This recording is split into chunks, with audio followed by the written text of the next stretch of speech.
qual que é o estímulo da musculação? A musculação, ela te dá dopamina, ela te dá noradrenalina e no final ela te dá serotonina. Por isso que aquela sensação quando você sai da musculação, você sai letárgico. É de recompensa, né? Exatamente. Bonzão ir embora. A musculação vem o digamos assim, embora, né, não, Paulo? Então, a musculação e a vem o prazer recompensa- da recompensa, tipo, tá pago.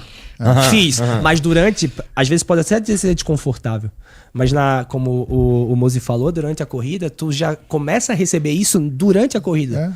Então, o que acontece? É o cara que faz 1 quilômetro, daqui a pouco ele 2, 6, 8, 10, porque o cara começou a sentir muito prazer naquilo. Mas tu nunca vai ver o cara da musculação fazendo 3, 4, 5, 6 horas e falar, nossa, isso aqui é muito bom. Essa parte de neuro é legal porque a gente estava na resenha antes e o Igor perguntou, né? Pô, você não escuta música correndo, né? Isso tem muita relação com esse eixo dopamina e, cara, é exatamente o que você falou em relação à recompensa. Porque é muito esse eixo dopamina e noradrenalina. Quando a gente vai no nosso cérebro e principalmente quando a gente está trabalhando no nosso mesolímbico, se você treina, por exemplo, cardio, a adrenalina ela vem antes da dopamina. Isso não faz você ter sensação de bem-estar, isso faz você ter irritação. Por isso que muitas vezes a gente começa o cardio e você fica, quero sair daqui, não sei o que lá. Aí você tem que aguentar e depois parece que passa. Porque depois a dopamina vem e equilibra. Quando você faz uma seleção de música, que se você procurar por exemplo, são aplicativos diferentes. O cara que corre, ele curte o Spotify. O cara que faz musculação, ele curte o YouTube. Por quê? Se você colocar no Spotify agora, coloca Power Songs.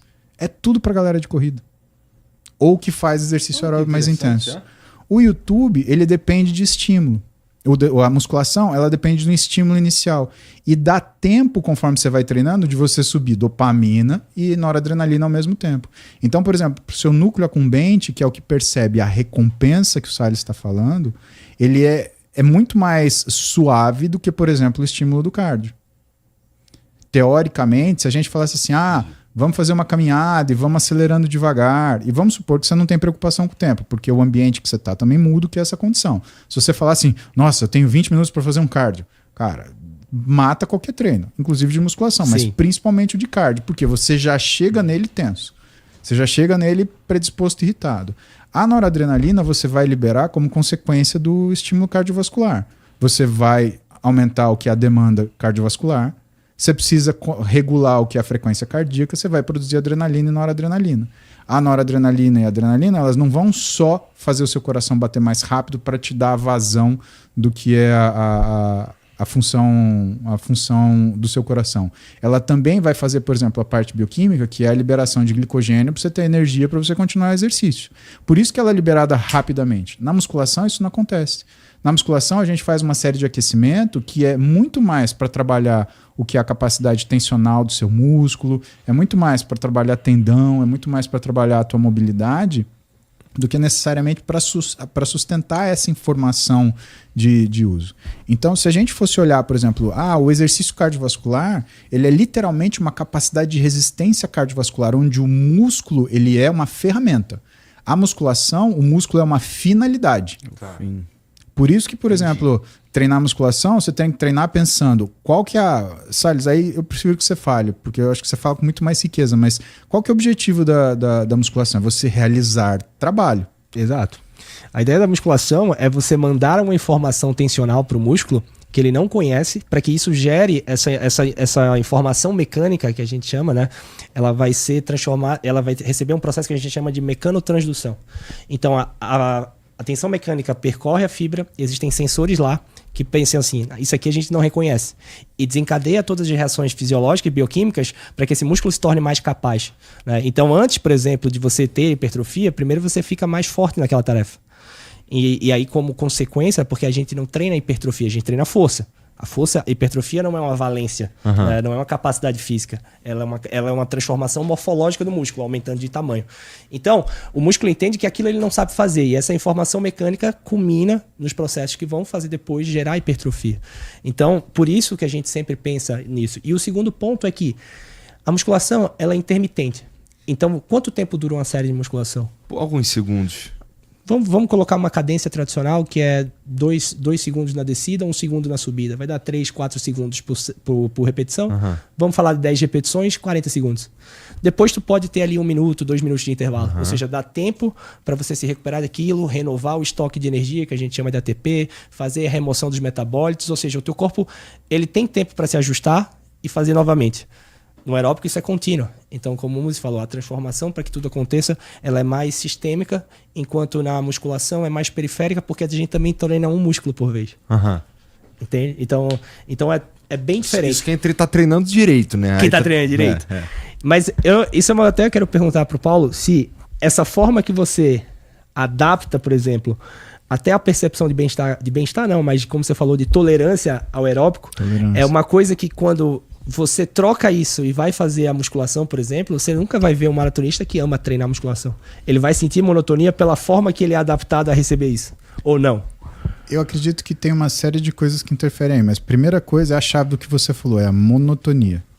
Ele está acostumado no ambiente de alta adrenalina e noradrenalina, com uma beta-endorfina alta. Quando você tem a musculação, você não vai ter adrenalina. Você mesmo falou, a frequência cardíaca ela não vai subir tanto, e quanto mais treinado você fica, mais rápido ela cai no intervalo. Sim. Que, aliás, é um sinal de bom treinamento. Você está bem treinado e bem condicionado. Então, você não vai ter noradrenalina para ter sensação de bem-estar e sensação de recompensa. E o tipo de recompensa que você tem é o aumento progressivo da serotonina. Por quê? Porque quem manda não é a continuidade do estímulo danoso, nocivo. É a quantidade de trabalho realizado.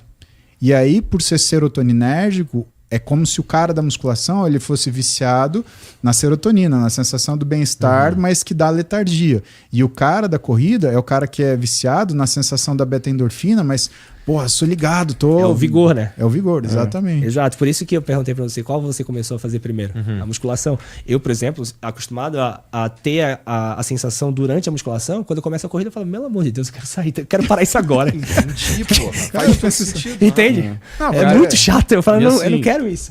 O desafio, assim, pra gente que é do Endurance fazer treinamento de força é extremamente eficiente, é mandatório, até diria, mas é muito monótono. Acho que esse termo que vocês usaram, porque assim, geralmente a musculação, treino de força, né, vamos colocar, ele sempre vai ser assim, o segundo ou o terceiro treino do dia. Então vocês já chegam pra treinar Cansado. deprimido, entendeu? Já pedalou, ou já nadou, ou já correu, já nadou e vai ter que levantar peso. Então assim, é muita força de vontade, é muito foco, tipo assim, performance, porque assim, prazer, sabor não tem. É totalmente desprazeroso, Tá vendo que eu porque te o falei? cérebro já chega fadigado. E a gente da maromba pensa a mesma coisa da Eu corrida. entendo, Quer ver uma pergunta interessante pra fazer? Depois que você faz uma prova, quanto tempo você precisa ficar sem treinar? Quanto tempo você precisa ficar pra voltar o zero bala, Paulo? Depende da distância da prova. Mas assim, prova... Cara, porque assim, triatleta é meio fominha, né? Mas geralmente no dia seguinte já tá treinando. Caraca. Caraca, bicho. É. Porra. Ó, pra você ter ideia, por exemplo assim, eu tô fazendo preparação pra uma prova que eu vou fazer dia 23 agora, de novembro, né? Aí a gente começou o macro em julho. Eu fiz 2 dias off de julho pra cá, entendeu? E geralmente forçado, porque teve que viajar, não deu pra treinar e tal. Então, é uma coisa, fica meio dependente mesmo. Em que medida que ser um nutricionista te ajuda na tua atividade? A performance demais, mas porque eu falo muito assim, a nutrição, quando a gente pensa em esporte de endurance, uma das principais funções é recuperação. Porque quanto mais rápido você recupera, é como se você tivesse mais preparado para as próximas sessões de treino, né? E aí muitas vezes o que acontece? O pessoal entra no esporte de endurance, corrida, triatlon, só que ainda tem um pezinho ali no emagrecimento, ainda tem um pezinho ali na estética. E aí fica aqui, ó. Ele começa a correr, mas ele também quer emagrecer. Ela se inscreve ali numa prova de triatlo, mas ela também quer emagrecer. E ela não faz nenhuma coisa nem outra. Aí ela começa o quê? Tirar caloria, tira carboidrato, treino de jejum. Só que ao mesmo tempo ela quer melhorar os tempos, ela quer melhorar a RP, só que assim, e até quando a gente fala de mulher, é muito mais danoso, que a gente tem a tríade da mulher atleta, que você entra deficiência energética, osteoporose, osteopenia, alteração do ciclo menstrual, lesões de tecidos moles. Mas o que acontece é que geralmente, boa parte, eu diria até a maioria das pessoas que hoje fazem corrida, que fazem maratona, ainda não se desvencilharam 100% da estética. A pessoa chega no consultório e fala assim, Paulo, eu quero, sei lá, fazer uma meia maratona para 1 hora e tanto, melhorar meu tempo. Mas eu também quero emagrecer. Aí você fala, não dá. Entendeu? Assim, é claro que se você for pegar uma pessoa já ali mesomórfica, né? Porque você vai ter um gasto energético e você tem que repor aquelas calorias. Então você não vai fazer déficit. Você vai acumular um déficit assim. Geralmente a gente faz fora de temporada. Que aí a pessoa não está buscando performance, ela está numa fase de transição, ela está numa fase de férias, ela vai começar a treinar, se preparar para uma prova daqui a 3, 4 meses só. Aí esses 3, 4 meses, aí a gente usa o treinamento, a gente usa exercício como um fim para gerar um déficit calórico e não para buscar performance. E aí muita gente não consegue desapegar. Tô entendendo. É legal. E entra no que você falou, da diferença do exercício físico para a próxima etapa, que é o treinamento físico. Agora, o objetivo é performar o melhor naquilo e não fazer uma alteração estética, que é reduzir gordura, morfológica, né? Entendi. Ganhar massa muscular. Isso é tão verdade que eu sou do mundo oposto dele, né?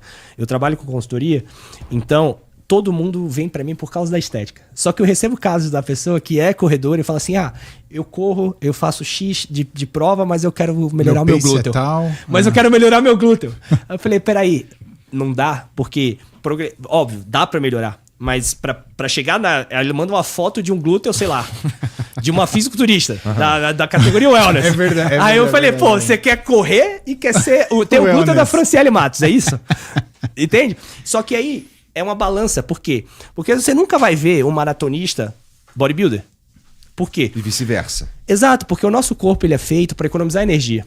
Então imagina o tamanho do gasto energético de uma célula que ela precisa se especializar em produzir energia da forma mais eficiente possível, ou seja, o maquinário mitocondrial, e ao mesmo tempo ela ter a arquitetura de um volume muscular que é necessário para um fisiculturista.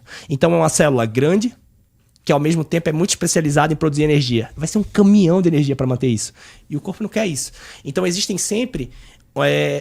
você sempre vai ter que pender para um lado. Se você quer ir para a performance da maratona, você vai ter que se especializar nisso. Não estou dizendo que vai abandonar a musculação. E a mesma coisa o contrário. Para que você consiga ter com mais eficiência possível aquela performance. Senão, dava para ter todo mundo Superman, né? Correr milhões de quilômetros e ter o físico estético possível, né? Eu acho que tem um exemplo de motor bom para isso. É pegar, por exemplo, uma moto 1000. Quantos giros faz uma moto 1000? Eu não entendo nada de moto. Então tá bom. Uma moto 1000, ela faz entre 11 e 13 mil giros. Tá? Um motor a diesel. Quantos giros faz um motor a diesel? Quanto você troca uma marcha? 8 mil? Não. 2.500, 3.000 giros. Caralho. Só que o motor diesel puxa um caminhão. É o fisiculturista. A moto, ela pega 300 por hora na reta e fica mantendo. Isso é o maratonista. Não dá para você imaginar uma moto puxando, por mais que ela tenha 200 cavalos, ela nunca vai puxar uma carreta. Assim como um caminhão, ele nunca vai apostar corrida nas suas condições naturais. Claro que o caminhão da Fórmula Truck, ele é completamente modificado, não tem nada a ver. Só que aí entra em uma outra coisa, que é o nível de desgaste. Quanto dura um caminhão da Fórmula Truck? Exato. Então, você pode até falar, mas tem o caminhão então. Mas se você gerar esse nível de demanda, e é o que você estava falando, uma célula, uma energia que ela gasta para se modificar, para ela se manter e para ela performar, é um negócio brutal. E a musculação é uma coisa, Igor, que ela depende do repouso para que você tenha o desenvolvimento muscular. Né? É que nem é exatamente aquilo que eu falei em relação ao aeróbio, o músculo é uma ferramenta. A musculação, o músculo é a finalidade. Então você treina, manda uma mensagem para o seu músculo que é desenvolva. Quando você para de treinar, a partir dali, o seu músculo ele vai ter um pico de desenvolvimento nas primeiras 6 horas, que aí a nutrição é fundamental, mesmo. Então, essa janela é a janela mais importante para a musculação, mas que vai até 72 horas, onde você ainda vai continuar adaptando para aquele tipo de estímulo, né? Hipertrófico, que é o que a gente está falando. A corrida não é assim. A corrida é a capacidade mitocondrial, é a capacidade metabólica que você tem de entregar energia para a célula e fazer essa célula muscular ela fazer aquele trabalho. A recuperação que ela precisa existe, mas ela não é comparável a uma célula muscular que sofreu dano, tem que sofrer recuperação e vai sofrer desenvolvimento. A musculação ela pressupõe que você tem um tempo de descanso, que é o tempo que você vai, entre aspas, crescer. O aeróbio não precisa disso. A célula vermelha, ela recupera assim, ó. Puf, acabou. Por isso que tolera, por exemplo, treinar no dia seguinte. Mas, por exemplo, quando pega... Cara, eu caí na besteira de fazer uma prova de 5K. Eu também. Ah, foi um amigo meu. Aí, vamos lá, falei, vai ser de cara, boa. não vamos. Não, vamos comigo. Falei, vamos, né? Eu corri, tipo, os primeiros 2, beleza. Deu 2 km, cara. Eu comecei a andar. Não, você tava falando, irmão, Não dá. me empurra. Porque não vai rolar. Esse esquema, nesse assim, nível. me puxa num carrinho, sei lá, vamos conversando. Aqui é o meu limite, não deu. E era prova de rua, então eu só ficava pensando assim, cara, eu ainda tenho que voltar pra casa porque eu vim a pé até aqui, cara. Eu caí na besteira de falar, não, vamos andando que é pertinho. E pra voltar? Depois de uma prova, né? Tá maluco. Porra, eu fiquei assim, eu fiquei uma semana pensando, o que eu fui fazer da minha vida, cara? Eu tinha dor no adutor, eu tinha dor na lombar, eu tinha dor... Que eu acho que é uma coisa legal de você comentar também, porque muitas vezes a forma física que a pessoa representa, ela demonstra o que é a adaptação biomecânica que ela criou para fazer aquele tipo de trabalho. Na musculação isso é muito claro. Então, quando o Salles, ele troca os exercícios, ele adapta os estímulos, ele está fazendo o quê? Ele está priorizando a atenção em um segmento que ele quer que responda mais. Que nem, ele está cuidando de uma menina que vai competir wellness. Ela tem aquele formato típico da wellness, que é um tronco mais delicado, é um quadril muito exuberante, é um glúteo médio muito desenvolvido, é um posterior de coxa numa proporção quase que 1 para 1 para um quadríceps. Quer dizer, é todo um trabalho de artesanato que ele manipula com séries e repetições, frequência de treino para determinados segmentos musculares que ele precisa ativar com exercícios específicos. Exato. Quando você vê a pessoa correndo, a maioria delas, é aquilo que também ele estava falando, né? Ela corre para conseguir chegar, ela não corre para correr do jeito mais perfeito. Verdade. Então ela não faz a melhor passada, ela não ativa a musculatura da forma adequada. E aí a gente tem as patologias do exercício, que na corrida a gente tem patologia também, né? Vamos começar do pé para cima. Então, você tem fascite plantar, você tem canelite, você tem síndrome da banda iliotibial, você tem a inflamação de glúteo médio. Mas essas coisas, elas tendem a piorar ao longo da prática do exercício ou a melhorar? Se a pessoa ela tem um uso do corpo dela de uma biomecânica inadequada, piora. Então ela está achando, eu estou fazendo corrida, eu estou melhorando minha saúde. Então, depende. Porque o teu aparelho locomotor, ele precisa que você tenha um uso dele equilibrado para que ele continue a funcionar. Então, tem muita gente que deve procurar o Salles, que na verdade ela está enxergando uma forma, mas que quando ele bate o olho, ele fala, essa função está ruim. Aí se vê a corrida da pessoa, vê completamente desestruturado. Se você for ver o jeito que a gente anda, a maioria das pessoas, por exemplo, e aí principalmente mulher, anda na ponta do pé. E aí fica tempo sentado, então tem encurtamento de musculatura do quadril, né? Encurtamento tanto de glúteo quanto de ilipsoas, tem encurtamento de isquiotibial. E aí vai tentar correr com tudo isso encurtado e com alguns músculos mais fortes que outros, cara, é que nem um marionete, um títere, né? Sim. Se você puxa muito um cabo de um lado, ele estoura.